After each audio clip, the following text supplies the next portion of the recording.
Hello everyone, welcome to Naira study hub. आप सब कैसे हैं? आई होप कि आप सभी अच्छे होंगे और अपनी स्टडी को कंटिन्यू कर रहे होंगे।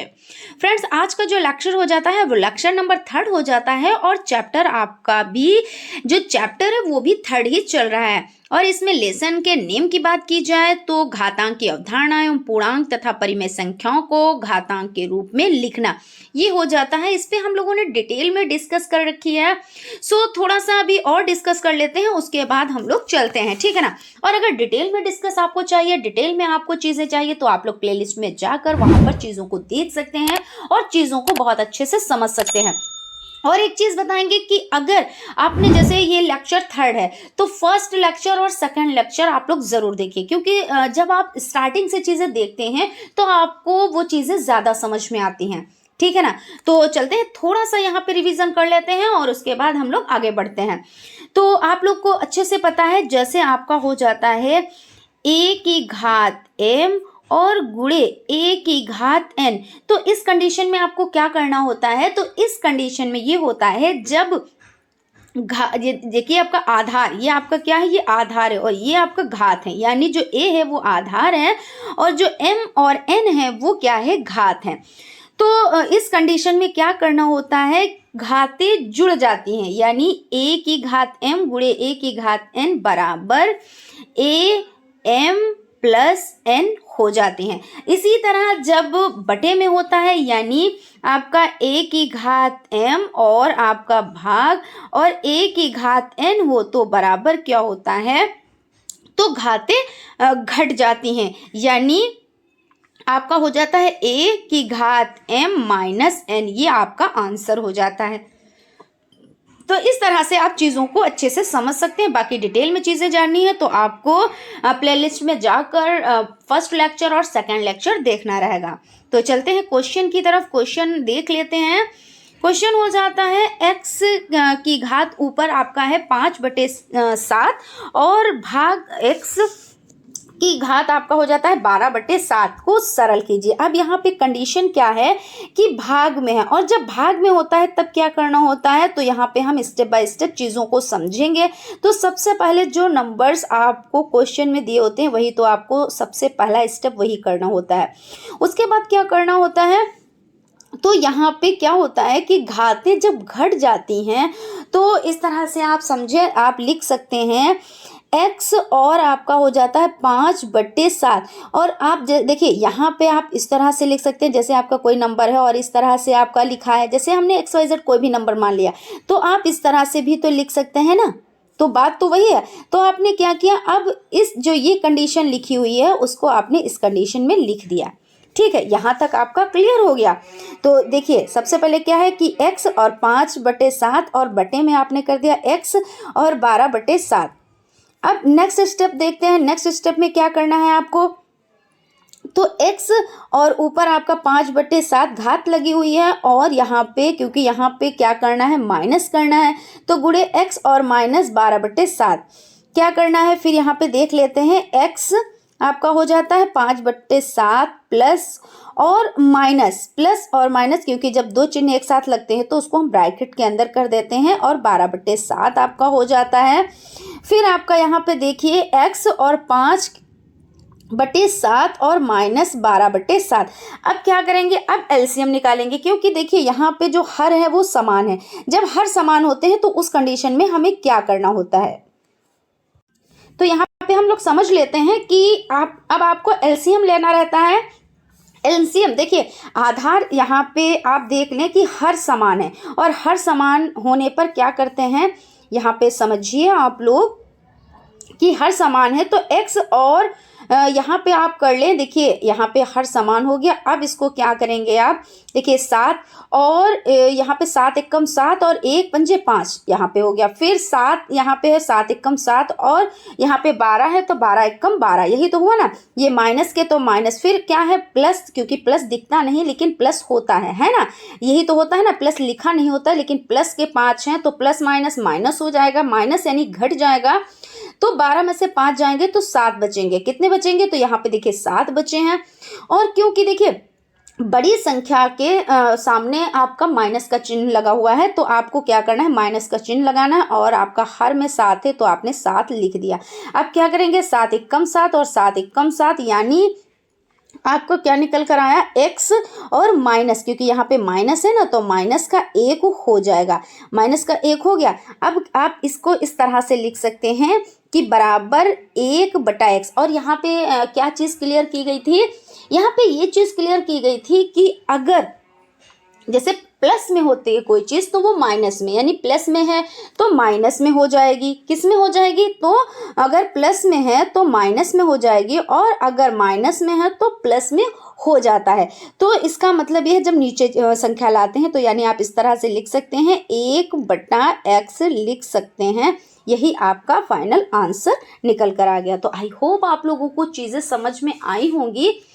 और हम एक चीज़ और आपको बता देते हैं, जैसे आपने इतने स्टेप किए, इसमें से अगर आप एक स्टेप नहीं भी करेंगे, कौन सा स्टेप, तो आप इतना डिटेल में ना करके आप इसको शॉर्ट में भी कर सकते हैं। बीच के 2 स्टेप हैं आप ना करें, लेकिन 3rd स्टेप से आप स्टार्ट करेंगे तब भी आपको कोई दिक्कत नहीं होने वाली है, ठीक है ना। लेकिन स्टेप बाय स्टेप चीज़ों को कीजिए। इसमें क्या होता है, बेसिक से चीज़ें समझ में आ जाती हैं, फिर उसके बाद आप थोड़ा सा शॉर्टकट भी अपना लेते हैं तो सही रहता है। लेकिन अगर आप स्टार्टिंग से ही शॉर्टकट में जाएंगे तो चीज़ें फिर समझ में नहीं आती हैं, ठीक है ना। तो यहाँ पे ये हो गया। उसके बाद नेक्स्ट क्वेश्चन आपका हो जाता है, x की पावर 3 है और इंटू x की पावर 7 है, को सरल कीजिए। अब देखिए इसमें क्या करना है, पावर क्या है, अलग अलग है ना, और आपका जो आधार है वो सेम है। जब आधार सेम होता है, गुणे का निशान लगा होता है, तो क्या होता है, क्या करना होता है, वही कंडीशन है कि आप यहाँ पे देख सकते हैं, जैसे a की पावर m और गुणे a की पावर n। तो इस कंडीशन में क्या होता है, a की पावर m प्लस n, यही तो होता है ना। तो जब गुणे में होते हैं तो जुड़ जाते हैं पावर।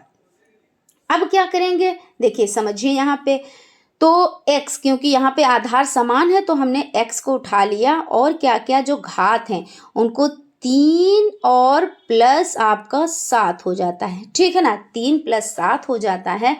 अब क्या करेंगे, अब इसको सॉल्व कर लें, तो x आधार है, x लिख दिया, 3 और 7 कितना होता है, 10 होता है, और यही आपका फाइनल आंसर निकल कर आ गया।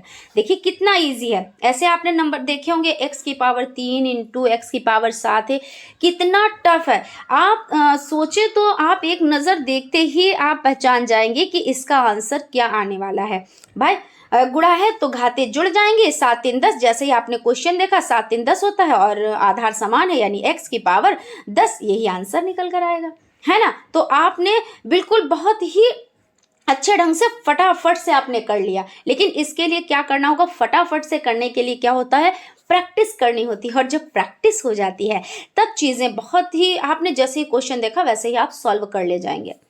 ठीक, चलते हैं नेक्स्ट क्वेश्चन की तरफ। क्वेश्चन आपका हो जाता है, x की पावर 3 है, ठीक है, और उसके बाद क्या है, उसकी भी पावर यानी x की पावर, और यहाँ पे 3 है, और होल पावर आपका कितना है, उसके भी 3 है, को सरल कीजिए। यानी आप इस तरह से आप लिखेंगे, x की पावर 3 और होल पावर आपकी 3 हो जाती है। तो कैसे लिख सकते हैं, इसकी आप गुणा तो कराएंगे, तो यानी x की पावर 3 गुणे 3, ऐसे ही तो आप करेंगे। अब इसका मतलब क्या हुआ भाई, जब गुणा कराएंगे तो x की पावर यानी बराबर x की पावर 3 3 9, यही तो होगा, यही आपका आंसर निकल कर आ गया। अब आपने देखा होगा कितना ये टफ है, और वैसे कितना इजी है। भाई आपको पता है गुणा करना होता है, पावर की आपने गुणा कर दी, 3 3 9 हो गया, और आपका आंसर निकल कर आ गया। चलते हैं नेक्स्ट क्वेश्चन की तरफ। क्वेश्चन आपका हो जाता है, x की पावर 18 और आपका हो जाता है होल पावर कितना है, तो 0 है। अब एक नियम आपने पढ़ा होगा कि पावर 0 है तो संख्या कोई भी हो तो मान कितना होता है, 1 होता है। ये हम लोग पिछली वीडियो में डिस्कस कर चुके हैं। तो इसको समझ लेते हैं किस तरह से आपको वर्क करना है। देखिए जैसे ये आपका x है, ठीक है ना, आपने x लिख लिया यहाँ पे, और ये आपका 18 है तो आपने 18 पावर लगा दी। फिर उसके बाद यहाँ पे गुणा ही तो छिपा होता है तो आपने गुणा किया, गुणे पे आपने 0 लगा दिया। अब किसी संख्या को आप 0 से गुणा कराएंगे तो संख्या क्या हो जाएगी भाई, गुणा कराएंगे तो संख्या क्या हो जाती है, 0 हो जाती है। आप कितनी भी बड़ी संख्या से कितनी भी छोटी संख्या से गुणा कराते हैं तो वो क्या करता है, सभी को 0 कर देता है। तो जब 0 कर देता है तो x की पावर 0 आ गया। और एक चीज़ और, एक नियम बताया था आपको कि जब ऐसी कंडीशन आती है किसी पर भी, किसी नंबर पे भी 0 पावर लगी होती है तो जो 0 पावर होती है उसका मान कितना होता है, उसका मान 1 होता है। यहाँ पे मान लीजिए x पे 0 लगा है, यहाँ पे मान लीजिए 550 पे आपका 0 की घात लगी होती, मान लीजिए 623 पे आपके 0 की घात, मतलब कोई भी नंबर आप ले लीजिए, XYZ जो भी आपके माइंड में आ रहे हो उस पे आप क्या करें, 0 की पावर लगा दें, यानी 0 पावर लगा दें। और 0 पावर लगाने पे आपको जो मान प्राप्त होता है वो कितना प्राप्त होता है, तो 1 प्राप्त होता है। तो इस तरह से आपका आंसर क्या हो जाएगा, 1 हो जाएगा, यानी 1 हो जाएगा। तो इस तरह से आपका 1 आंसर निकल कर आ गया।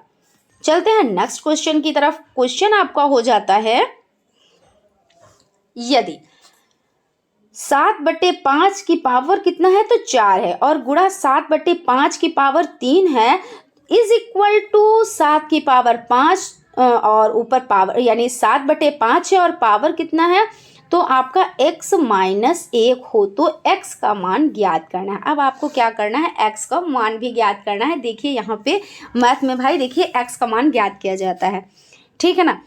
तो चलते हैं, सबसे पहले क्या करते हैं, सबसे पहले आप इस कंडीशन को देखें, यानी 7/5 की पावर 4 गुणे 7/5 की पावर 3, इसको समझें। इसको आप किस तरह से समझ सकते हैं, यानी a की पावर m, बहुत बार इसको रिपीट कर चुके हैं, फिर से रिपीट कर रहे हैं जिसमें चीज़ें आपको अच्छे से समझ में आ जाएं। फिर a की power n is equal to कितना होता है, a m प्लस n, यही तो होता है ना। तो अब क्या करेंगे, यहाँ पे देखिए करना क्या है, यहाँ पे समझ लेते हैं। तो सबसे पहले जो नंबर्स होते हैं उनको ले लेते हैं। तो नंबर्स क्या है, 7 की पावर 5 यानी 7/5 हो जाता है, पावर 4 हो जाती है, गुणे 7/5 हो जाता है और पावर 3 हो जाती है, इज इक्वल टू 7/5 और पावर क्या है, x माइनस 1 हो गया। ठीक है, यहाँ तक क्लियर, क्योंकि ये तो आपके क्वेश्चन में ही है, जो क्वेश्चन में होता है नंबर सबसे पहले स्टेप वही करना होता है। क्योंकि कुछ लोग ये भी सोचते हैं कि स्टार्टिंग कहाँ से करें, है ना, तो स्टार्टिंग आपको यहाँ से करनी है। उसके बाद आपका क्या हो जाएगा, यहाँ पे देखिए पावर क्या होती है, जुड़ जाती है। आधार जब आधार समान होने पर क्या होती है, पावर और गुणा होता है तो क्या होता है, पावर जुड़ जाती हैं। तो जब पावर जुड़ जाती हैं तो यानी यहाँ पे 7/5 है तो 7/5 और यहाँ पे भी 7/5 है तो 7/5 और होल पावर करके, और ऊपर हमने क्या किया, यहाँ पे देखिए इस तरह से 4 + 3 हो गया। फिर बराबर में है तो बराबर का निशान लगा दिया और 7/5 हो गया, और उस पर पावर कितनी है, तो x माइनस 1 हो गया। ठीक, यहाँ तक क्लियर हो गया। अब चलते हैं, देखते हैं। देखिए 7/5 और यहाँ पे 7 कैसे रह गए, यहाँ पे आप देख सकते हैं 7 कैसे हो गए, 4 और 3, क्योंकि घातें जुड़ जाती हैं ना, तो आपकी घातें जुड़ गई तो 4 3 7 हो गए, तो यहाँ पे 7 आपका निकल कर आ जाता है। और उसके बाद बराबर में 7/5 तो x की पावर x माइनस 1 है ना, x माइनस 1 है तो यहाँ पे आपने लिख दिया। फिर आपका क्या करना है, अब बराबर में कोई चीज़ है तो यहाँ पे समझ लेते हैं कि जब आधार समान हो, क्या है, जब आधार समान है, यही आधार है ना, आधार समान हो तो आधार समान होने पर पावर समान हो जाती हैं, क्या है, तो पावर भी समान हो जाती हैं। तो क्या करेंगे, ये 7 है, ठीक है, 7 बराबर x माइनस 1 हो जाएगा। और अब हम क्या करेंगे कि बराबर के उधर, जैसे अल्फ़ाबेट्स एक तरफ करने होते हैं, नंबर्स एक तरफ करने होते हैं, तो 7 अपनी जगह पे है तो हम उठा के जो ये 1 है इसको जब हम लाएंगे तो ये माइनस का है, तो जब हम बराबर के दूसरी तरफ लाएंगे तो ये प्लस का हो जाएगा। तो जब ये प्लस का 1 हो गया और बराबर x हो गया, अब क्या करेंगे, 7 + 1 यानी 8 हो गया और बराबर x हो गया। यानी आप लिख सकते हैं अतः x का मान बराबर 8 आंसर आपका आ गया। आई होप आप लोगों को अच्छे से समझ में आया होगा। अगर फिर भी कहीं पर डाउट कन्फ्यूजन है तो आप क्लियर कर सकते हैं। उसके बाद आपका नेक्स्ट क्वेश्चन है यदि 3/5 x और यहाँ पे देखिए डॉट लगा हुआ है, इसका मतलब क्या होता है कि यहाँ पे इंटू होना चाहिए।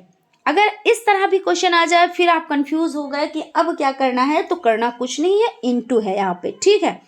फिर उसके बाद 3/5 और घात क्या लगी है x-1 बराबर 27/125 हो तो x का मान ज्ञात करना है। अब यहाँ पे भी आपको x का मान ज्ञात करना है। इस कंडीशन में आपको वही कंडीशन फॉलो करनी है कि a की पावर m और आपका इंटू a की power n is equal to a m plus और n, है ना। यहाँ पे लिख देते हैं, यहाँ पे थोड़ा सा हो गया, चलिए यहाँ पे लिख देते हैं a की पावर m और आपका क्या हो जाता है इंटू a की power n is equal to a m plus n, ऐसे ही तो आप लिखेंगे ना। तो यहाँ पे क्या कह रहे हैं, ये जो संख्याएं दी हुई हैं और इज इक्वल टू 27/125 हो तो x का मान ज्ञात करना है। तो सबसे पहले फर्स्ट स्टेप में आपको क्या करना है, जो नंबर्स मिलते हैं वही आपको यहाँ पे लिख देने हैं। अब क्या करेंगे, इन नंबर्स का किस तरह से इन नंबर्स को सॉल्व करेंगे। तो देखिए इंटू है, इंटू का मतलब क्या होता है कि घातें आपस में जुड़ जाती हैं। जब आधार समान होते हैं तो घातें क्या होती हैं, जुड़ जाती हैं। तो 3/5 3/5 और यहाँ पे हमने क्या किया 3/5 लिखा और x देखिए ऊपर पहले जो पहला नंबर है उसमें x लिखा हुआ है, फिर प्लस यहाँ पे क्योंकि घात कंडीशन ये है तो इसलिए यहाँ पे क्या होगा प्लस का निशान लगेगा और x-1 ये यहाँ तक हो गया।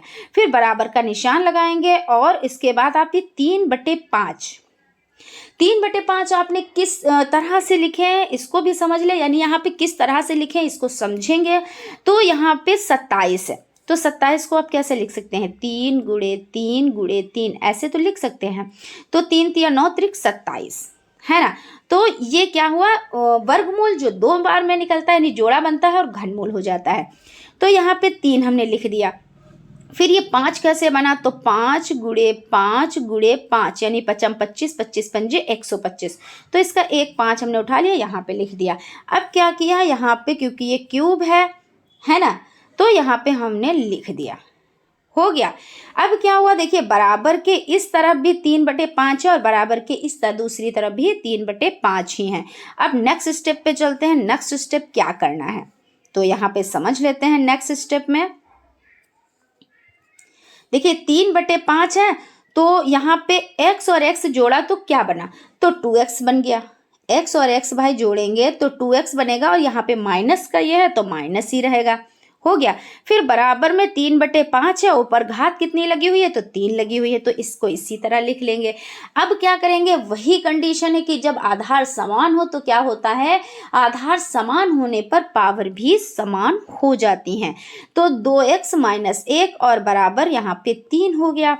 फिर आपका 2x बराबर आपका कितना हो गया, तो 3 के दूसरी तरफ आपको ये 1 लाना है और जब ये माइनस का था तो यहाँ पे क्या हुआ, ये प्लस का बन गया। जब प्लस का बन गया ये तो यहाँ पे 3 + 1 हो गया और जब 3 + 1 हुआ तो हम नेक्स्ट स्टेप में क्या करेंगे, ये 2x तो 2 मतलब यहाँ पे देखिए हमने किया था प्लस किया था तो 2x बने थे ना, तो 2x बराबर 3 + 1 तो 3 + 1 यानी 4 हो गया और ये 2x तो हमने यहाँ पे लिख ही दिए।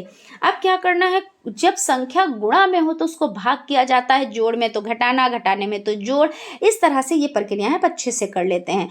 तो क्या होगा, यहाँ पे 2x है और यहाँ पे 4 है तो क्या करेंगे, x बराबर के एक तरफ लिखेंगे और दूसरी तरफ क्या करेंगे, x बराबर 4/2, यही तो है क्योंकि ये गुणे में है तो यहाँ पे आया तो ये भाग में हो गया। अब काट देंगे, 2 × 1 = 2, 2 × 2 = 4, क्योंकि सरल जब तक करें जब तक वो कटे नहीं, और जब कट जाता है वो उसका सरल रूप हो जाता है, यानी कट यानी डिवाइड हो गया, है ना। तो यहाँ पे 2 आंसर निकल कर आ गया, यानी आप लिख सकते हैं कि x बराबर कितना है, तो x बराबर आपका 2 यही आंसर हो जाता है जो आप देख सकते हैं, ठीक है। उसके बाद चलते हैं, देखते हैं, देखिए कुछ चीज़ें और समझ लेते हैं यहाँ पे कि देखिए आपको ये चीज़ पता होनी चाहिए कि आपका क्या हो जाता है, जैसे किसी नंबर पर मान लीजिए 243, यहाँ पे थोड़ा सा डिस्कस कर लेते हैं, हमें लगा कि यहाँ पे डिस्कस करना चाहिए, ठीक है ना। 243 और ऊपर लगी है जीरो घात, तो जीरो घात ये क्या होता है, इसका मान कितना होता है, 1 हो जाता है। जैसे ए पे जीरो घात लगी है तो इसका मान कितना हो जाता है, 1 होता है। और एक चीज़ और आपको तो पता ही है कि किसी भी नंबर को, यानी कोई भी आप नंबर ले और उसका ज़ीरो से गुणा करें तो संख्या वो ज़ीरो है क्या कर देता है, सभी संख्याओं को ज़ीरो कर देता है। यहाँ तक क्लियर हो गया। और देखिए ये चीज़ हो गई। और एक चीज़ समझ लेते हैं कि जैसे अभी आपने ये क्वेश्चंस देखे तो इसमें मेन चीज़ क्या थी, इसमें मेन चीज़ ये थी कि अगर घात लगी हुई है और सिंबल का है गुणे का है, तो गुणे में क्या होता है, घातें जुड़ जाती हैं, यानी ए की पावर, हमने देखिए कई बार ये बताया है लेकिन फिर भी हमें लगा कि आपको ये चीज़ बतानी चाहिए, एक बार फिर से रिवीजन कराना चाहिए। तो ए की पावर m गुणे ए की पावर n है, तो बराबर क्या होगा, घातें क्या होगी, आपस में जुड़ जाती हैं। क्या होती है, घातें जो है वो जुड़ जाती हैं, यानी आधार समान है और गुणे का निशान लगा है, तो क्या होगा, घातें जुड़ जाएंगी। और जब घातें जुड़ जाएंगी तो आप किस तरह से लिख सकते हैं, m प्लस n, ऐसे ही तो लिख सकते हैं। यहाँ पे ये ना हो कि कुछ नंबर दिए होते हैं, तो यहाँ पे मान लीजिए m है, m की जगह पे क्या होता है, m की जगह पे मान लीजिए 2 नंबर दिए हुए हैं और n की जगह पे 3 नंबर दिए हुए हैं। तो अब आप क्या करेंगे, 2 और 3 5, यहाँ पे क्या लिखते, 5 लिखते, यानी a की पावर 5। अब यहाँ पे a भी ना देकर यहाँ पे कोई और संख्या लिख देते, यहाँ पे 2 ही लिखा होता, तो 2 की पावर 2 प्लस 3, या आप ऐसे लिख सकते थे 2 की घात 5, ठीक है ना। तो इस तरह से आप अच्छे से वर्क कर सकते हैं। और फ्रेंड्स अगर आपको कहीं पे कोई डाउट है, कोई कन्फ्यूज़न है, तो आप लोग कमेंट बॉक्स में कमेंट कीजिए, हम उसका रिप्लाई ज़रूर देंगे। क्योंकि कमेंट करने से क्या होता है, हम अपनी बात को आपसे कह लेते हैं, किससे, क्लास के माध्यम से, लेक्चर के माध्यम से, ठीक है, लेकिन आप अपनी बात को नहीं कह पाते हैं, क्योंकि हम हमारे में और आप में एक जुड़ाव का एक सिलसिला किससे बनता है, तो कमेंट से। तो आप कमेंट क्या कीजिए, हमें भी लगे कि हाँ आपको हमारी बताई हुई चीज़ें समझ में आ रही हैं, या हमें और भी आपको बारीकी से चीज़ें समझानी है, ठीक है ना, या आपको कितना समझ में आ रहा है, तो ये सब चीज़ें। तो फ्रेंड्स आज यहीं तक, और मिलते हैं नेक्स्ट क्लास में। और फ्रेंड्स आप लोग नोट्स बनाएं और इसकी प्रैक्टिस करें, और जब आप प्रैक्टिस करेंगे तभी आप लोगों को मैथ अच्छे से आ पाएगी और उसमें मजबूत पकड़ हो पाएगी, ठीक है ना। Thank you.